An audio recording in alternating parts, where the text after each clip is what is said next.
Good afternoon, everybody, and I apologize once again for our technical difficulties, but I hope you all can hear us now. This is Elise Summers, and I'm the Director of the Division of Education and Development at the Office for Human Research Protections.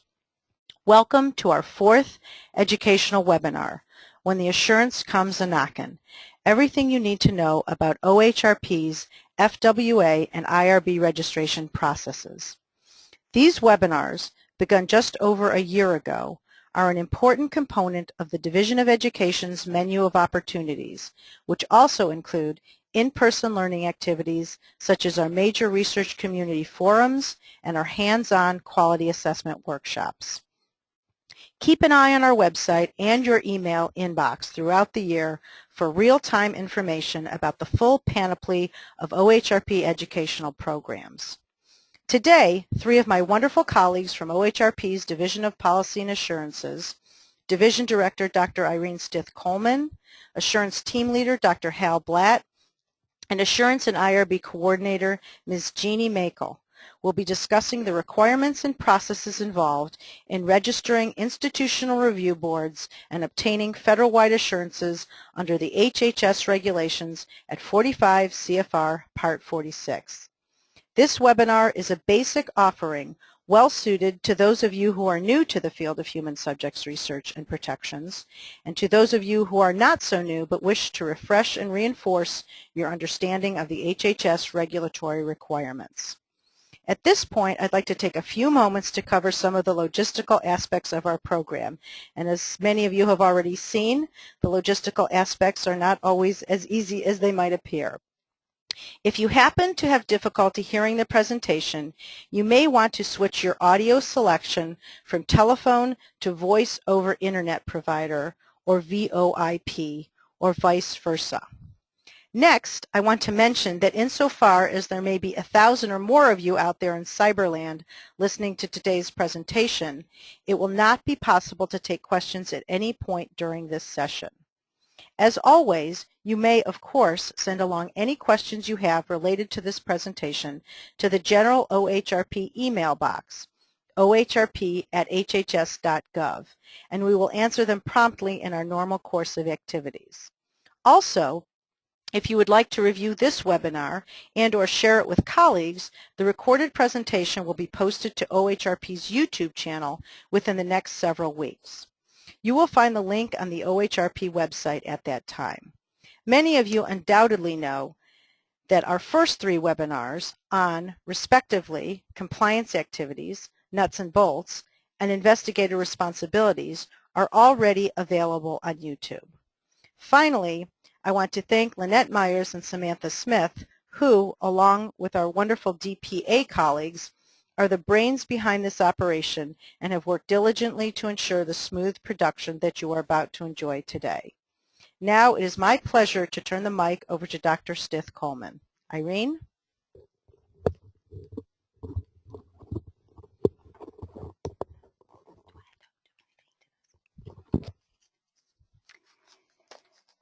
Good afternoon. I, along with my two colleagues, Jean Makle and Hal Blatt, are delighted to talk to you about OHRP's FWA and IRB registration processes this afternoon. As an overview, I will give you a brief overview of the regulatory basis for obtaining a Federalwide Assurance, or FWA, and registering institutional review boards, or IRBs. First, when and or why and when are assurances of compliance required? The U.S. Department of Health and Human Services Protection of Human Subjects regulations that are found at 45 CFR Part 46 require institutions, both U.S. institutions and non-U.S. institutions, to hold or obtain an assurance of compliance before engaging in HHS-conducted or supported research that is not exempt under these HHS regulations. In addition, these HHS regulations require institutions to certify to the HHS agency that's conducting or supporting the research that the research has been reviewed and approved by an IRB, and that the research will be subject to continuing review by an IRB. Of note, IRBs must be registered with OHRP before they review HHS conducted or supported non-exempt human subjects research. When is an institution engaged in non-exempt human subjects research? In general, an institution is engaged in non-exempt human subjects research when its employees or agents obtain data about living individuals for research purposes through intervention or interaction with those individuals, or obtain individually identifiable private information for research purposes, or obtain informed consent of subjects. Therefore, if the institution's employees or agents do either one of these three things, then that activity would trigger the requirement for the institution to be covered by the assurance and IRB certification requirements I just mentioned. Regarding FWA requirements, the FWA is the only type of assurance that OHRP accepts or approves. With an institution's FWA, that institution pledges to conduct its HHS-funded or conducted research in compliance with HHS's Protection of Human Research regulations. In addition, if the FWA institution is a U.S. institution, it may also voluntarily pledge to conduct all of its non-exempt human subjects research regardless of the funding source in compliance with 45 CFR Part 46. And this is often referred to as check the box. Of note, 2/3 of U.S. institutions currently check the box, and that is they optionally elect to apply either the common rule to all of its research regardless of source of support, or they optionally elect to apply the common rule and subparts B, C, D, and E of 45 CFR Part 46 to all of its research regardless of source of support. I would like to mention that the common rule is the federal policy for the protection of human subjects and has been adopted by 15 federal departments and agencies, including the Department of Health and Human Services. In addition, several other federal departments and agencies also comply with the common rule. For HHS's adoption is captured in subpart A of 45 CFR Part 46. The Federal Assurance, the Federalwide Assurance regarding it, other federal departments and agencies also accept the FWAs for human subjects research that they support. However, also note that some common rule department or agencies also issue their own assurance for the research that they conduct or support. Now that you've heard about the regulatory basis for assurance of compliance, I'd like to briefly mention why or what IRBs must register.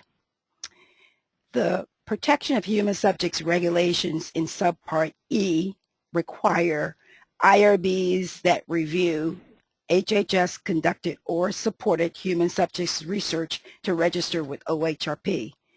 In addition, our sister agency, the Food and Drug Administration, also has IRB regulations, and they are found at 21 CFR Part 56-106. Those regulations require that each U.S. IRB that reviews clinical investigations that are regulated by FDA or reviews clinical investigations that are intended to support applications for research or marketing permits for FDA-regulated products, those IRBs are also required to register. And of note, both HHS or OHRP covered IRBs as well as FDA's covered IRBs register at the same site that is maintained by OHRP. Lastly, it's important to note that registering IRBs and obtaining an OHRP-approved FWA are two separate processes. This is a confusing concept to a number of institutions and organizations, so I'd like to just note that there are two separate processes. And in closing, I wanted to just share with you, as of March 5th, the number of registered IRBs, both domestic and international IRBs that we have in our database, and that's more than 5,800. 61% of those are domestic and 39% are international. And also, we have more than 12,000 Federalwide Assurances, in which more than 9,000 are domestic institutions and close to 3,000 are international. And please note, of the 9,000 domestic institutions with FWAs, more than 6,000 have optionally checked the box, and that is 66% of all of the domestic FWA institutions have optionally checked the box. With that, I will turn it over to my colleague, Jean Makle, who will now walk you through the IRB registration process.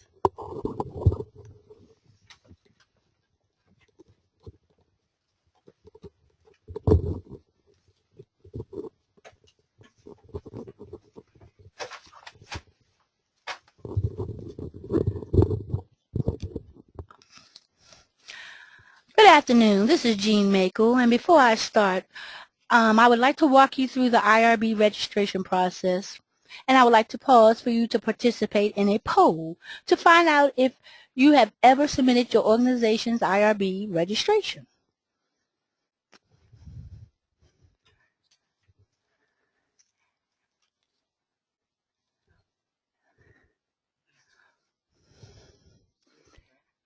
Oh, please select yes or no. I would like for all of you to participate.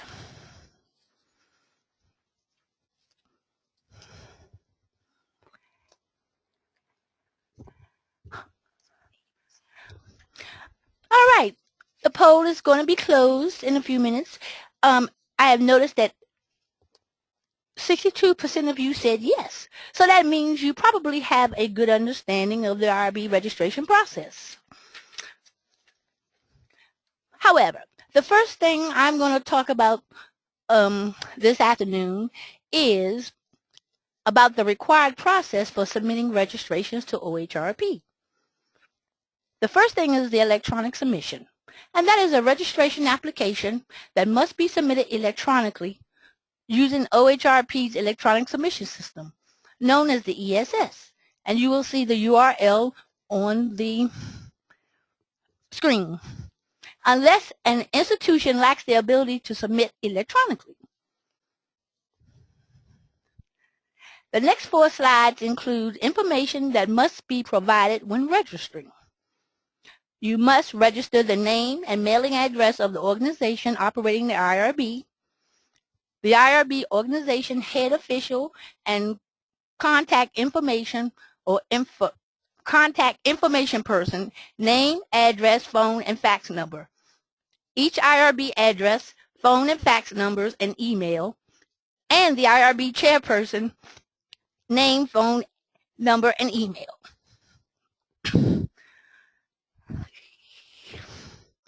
The IRB registration, it includes having more information collected, and the rest of the information would be the registration or the approximate number of full-time equivalent devoted to the IRB's administrative activities, the approximate number of active protocols being reviewed by the IRB, the approximate number of active protocols conducted or supported by HHS, example, NIH, CDC, etc., being reviewed by the IRB. For the purpose of registering an active protocol, that is any protocol for which the IRB conducted an initial or continuing review at a convened meeting or under expedited review during the preceding 12 months.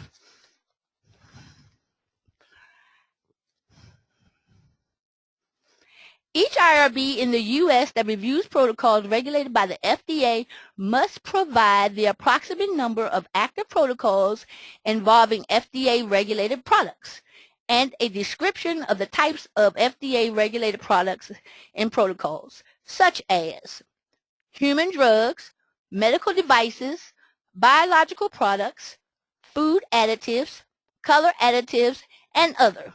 You must specify. Now I'm going to talk about the IRB membership roster. That must include at least 5 members, and it should include the IRB chairperson and the alternate IRB members. It should also include the names, gender, earned degrees, whether they're scientists or non-scientists, and whether or not they're affiliated with the IRB organization. The last 3 slides I will talk about will include several frequently asked questions that we receive and the answers. The first question is, how will an organization know its submitted IRB registration has been reviewed and accepted by OHRP?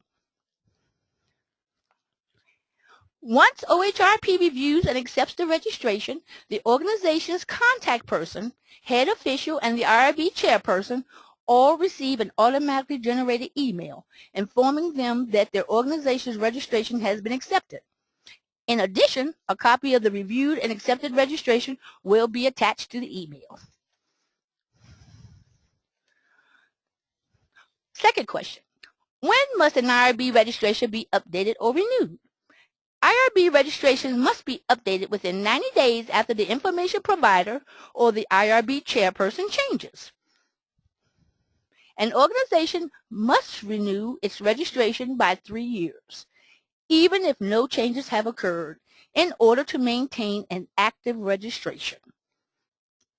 Any IRB update or renewal electronically submitted to and accepted by OHRP begins a new 3-year effective period. My last slide will talk about the disbanding an IRB. An organization's decision to disband a registered IRB must be reported to OHRP in writing within 30 days after permanent cessation of the IRB's review of HHS conducted or supported research. Now that you have heard about the IRB registration process, you will now hear from my colleague, Dr. Hal Blatt, about the FWA process. Thank you.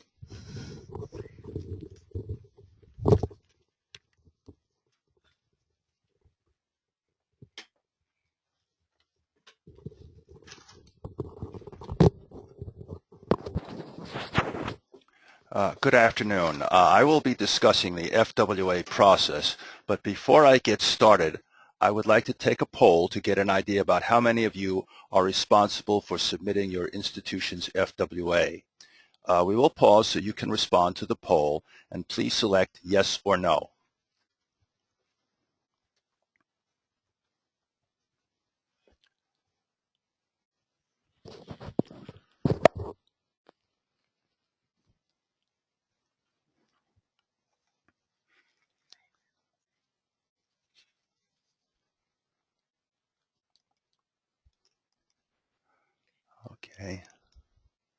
Okay, it looks like it's closed, and the majority say yes, that they are responsible. Well, that's great. That means that a lot of you already have a good idea and a good understanding of what I'm about to say.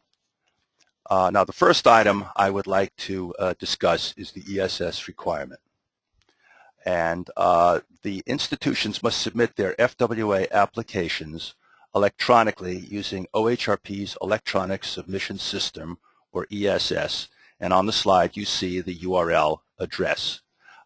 This must be done unless an institution lacks the ability to submit its FWA application electronically, but this is a very rare occurrence. Most organizations can make their submissions electronically. Then the second thing I would like to discuss is the information that you will need to provide on the FWA form. There are some major items that will have to be provided, such as the name and address of the institution filing the FWA, the Human Protections Administrator, or a reliable point of contact at the institution, and the institution's signatory official who actually signs the FWA. The other item I would like to discuss is the listing of components.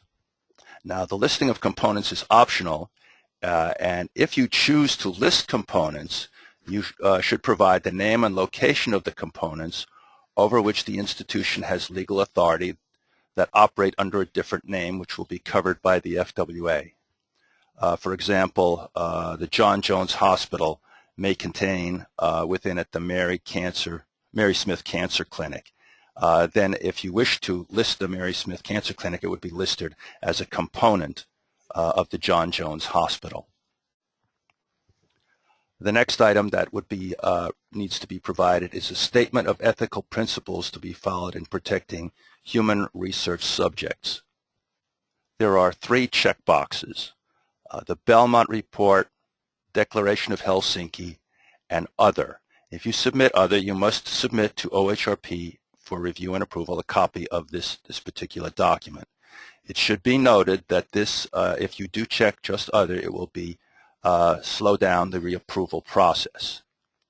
And the next item refers to the, on the slide, represents the FWA's institution's commitment to apply its FWA and the terms to non-exempt human subject research that is conducted or supported by any U.S. Common Rule Department or agency, unless a Common Rule Department or agency determines that the research will be conducted under a separate assurance.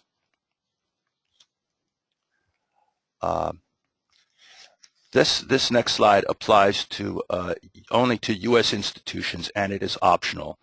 The option of voluntarily electing to apply either the Common Rule or the Common Rule and subparts B, C, D, and E of 45 CFR Part 46 to all of its non-exempt human subject research, regardless of source of support, except for research that is covered by a separate assurance issued by another Common Rule federal department or agency. The next item collected is the institution's assurance to comply with the terms of the FWA, or the terms of assurance. And in the first bullet, there is a URL for getting a copy of the terms of assurance. Note, an institution's assurance that will comply with the terms of the FWA whenever it engages in research in which its FWA applies means, for example, whenever the institution relies on an IRB operated by another institution or organization for review of research to which its FWA applies, that reliance arrangement is documented by a written agreement between the FWA institution and the other institution or organization operating the IRB. That reliance agreement outlines that the two entities' relationship and includes a commitment that the IRB will adhere to the requirements of the institution's FWA. OHRP's sample IRB authorization agreement may be used for such IRB reliance arrangements, or the two parties may develop their own agreement. This agreement must be kept on file at both institutions, organizations, and made available to OHRP upon request, but not sent to OHRP as some organizations do. And the second bullet has to do with non-U.S. institutions. They must comply with at least one of the 6 listed procedural standards or other standard for the protection of human subjects that's recognized by the U.S. Common Rule departments and agencies. The 6 listed standards include the Common Rule, FDA regulations at 21 CFR Parts 50 and 56, the current International Conference on Harmonization, E6 guidelines for good clinical practice, CIOMs, etc. The next item has to do with the designation of IRBs. And as of June 20th, 2011, the policy actually changed. To reduce the burden, it is you no longer have to list all the IRBs reviewing on behalf of an FWA institution on the FWA form. Now you only have to list all the internal IRBs, or if the institution does not have any internal IRBs, only one external IRB. If the institution relies on multiple external IRBs, then you should designate the external IRB that reviews the largest percentage of the research covered by the FWA. Note, an IRB reliance agreement with each external IRB is still required. Then the next things that will have to be provided are the name and contact information for the Human Protections Administrator, also referred to as the HPA, the person who serves as the institution's primary point of contact. Also need the signature of the official authorized to represent the institution, identified on the FWA as the signatory official, and the signatory official must assure that human subjects research to which the FWA applies is conducted in accordance with the terms of assurance. And again, there's information on the terms of assurance. Please note that the signatory official must be a senior official with authority to sign not just on behalf of the research, but on behalf of the entire institution, because it is the institution that is making the legal promise or assurance that this HHS-supported research will be conducted in accordance with the federal regulations to protect the rights and welfare of the subjects. This concludes the information that is required on the FWA form. The next series of slides represent some fairly commonly asked questions. And the first question that's very commonly asked is, can an institution track OHRP's research of its FWA submission and its status? And the answer is yes, at the URL that is given on the slide. Here an institution will find information about when the FWA was received and which OHRP assurance coordinator is reviewing its application and how to contact that person. Of note here, coordinators are assigned to FWAs by the computer. The second commonly asked question is, how will an institution know its submitted FWA application has been reviewed and approved by OHRP? Well, the Human Protections Administrator, the signatory official, and the person who submitted the FWA application each will receive an automatically computer-generated email notifying them that their FWA has been approved. In addition, a PDF copy of the approved FWA will also be attached to the email, and the email will also contain the FWA number and when the FWA will expire. And then the third commonly asked question is, when must an FWA be updated or renewed? An institution must update its FWA within 90 days after the legal name of the institution, the Human Protections Administrator, or the signatory official changes. An FWA approval is effective for 5 years and must be renewed every 5 years, even if no changes have occurred, in order to maintain an active FWA. Any FWA renewal or update electronically submitted to and approved by OHRP begins a new 5-year effective period. I would like to pause here again and take another poll to get an idea how many of you remember how many institutions checked the box. We'll take a pause here to do this, and you have one of 3 choices: 33%, 66%, or 75%.